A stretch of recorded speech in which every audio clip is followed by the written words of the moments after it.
یہ ایک پر اعتماد چیز جو مل رہی ہے وہ ماں کے علاوہ کہیں اور نہیں مل سکتی. بالکل. اور اس گفتگو کے دوران بچے کے ذہن میں جو سوال اٹھتے ہیں ان کا فوری جواب وہ ماں ہاتھوں ہاتھ دے سکتی ہے. یہ چیزیں دوسری جگہ نہیں ہیں. شفیع بھائی جموں اینڈ کشمیر سے ہیں, تھوڑا سا انتظار. اس سے پہلے عبداللہ صاحب آپ سے مخاطب ہیں, بتائیے کیا سوال ہے. ٹی وی کی آواز میوٹ کر دیجئے عبداللہ بھائی. جی ٹی وی کی آواز بند کر دیجئے, سوال بتائیے. السلام علیکم. وعلیکم السلام ورحمۃ اللہ وبرکاتہ. حضرت مجھے خواب میں اذان سے پہلے اٹھتا ہوں تو مجھے کوئی ہلا کر اذان کے لیے اٹھاتا ہے. جی. تو اٹھانے کے بعد جو ہے مجھے اثر میں ایک برتن آیا تھا, اس میں سیب کے ٹکڑے تھے اور ایک کالا چشمہ تھا. یہ مجھے جاننا ہے کہ کالا چشمہ اور سیب کا کیا مطلب. کالا چشمہ اور کیا کہا؟ سیب کے ٹکڑے. شفیع بھائی کا سوال لے لیں. سیب کے ٹکڑے اور کالا چشمہ اور کالا باول تھا. کالا چشمہ ٹھیک کے ٹکڑے تو کھا چکا ہوں اور کالا باول جو ہے میں سامنے والے کو دے رہا ہوں, اس کی ضرورت نہیں ہے, وہ مجھے سیب کھانا ہے. ٹھیک ہے, تھوڑا سا انتظار. شفیع بھائی سوال بتائیے.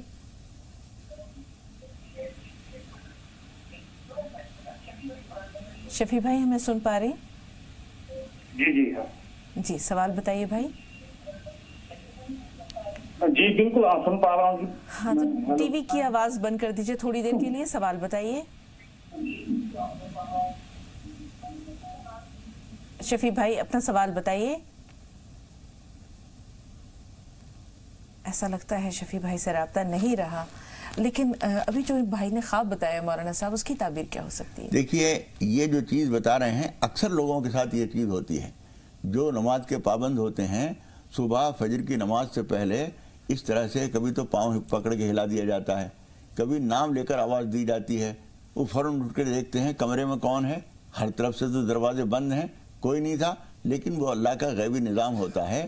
اور ایک لفظ آتا ہے ایک حدیث شریف میں, حضور اکرم صلی اللہ علیہ وسلم کا علامہ جلال الدین سیوطی نے حضور کا ایک خط نقل کیا ہے. اس میں ایک لفظ آیا ہے سکان البیت, گھر کے باشندے. جس گھر میں ہم رہتے ہیں اس میں کچھ اور بھی اللہ کے بندے رہتے ہیں جن کو ہم نہیں دیکھتے, ہم نہیں جانتے. وہ سکان البیت کبھی بہت نیک بندے بھی ہوتے ہیں, وہ آواز دیتے ہیں نماز کے لیے. یہ جو کہہ رہے ہیں ایسے بہت سارے لوگوں کے ساتھ ایسا ہوتا ہے کہ نماز کے لیے ان کو جگایا جاتا ہے. تو جب وہ ایسا کوئی آدمی جگاتا ہے تو فوراً آدمی کو چاہیے کہ وہ اٹھ جائے, دیر نہ کرے. یہ اللہ کا کوئی خاص بندہ ہوتا ہے جو نماز کے لیے جگا رہا ہوتا ہے. اور دوسری جو بات انہوں نے کہی ہے کالا چشمہ اور سیب کے ٹکڑے, وہ سوائے ان دو لفظوں کے میں پورا سن نہیں سکا. مجھے یاد ہے انہوں نے کہا کہ سیب کے ٹکڑے تو انہوں نے کھا لیے, یا انہوں نے کہا کہ میں کھاؤں گا, اور جو گوگلز کالا چشمہ جو تھا وہ انہوں نے کہا کہ میں سامنے والے کو دے رہا ہوں.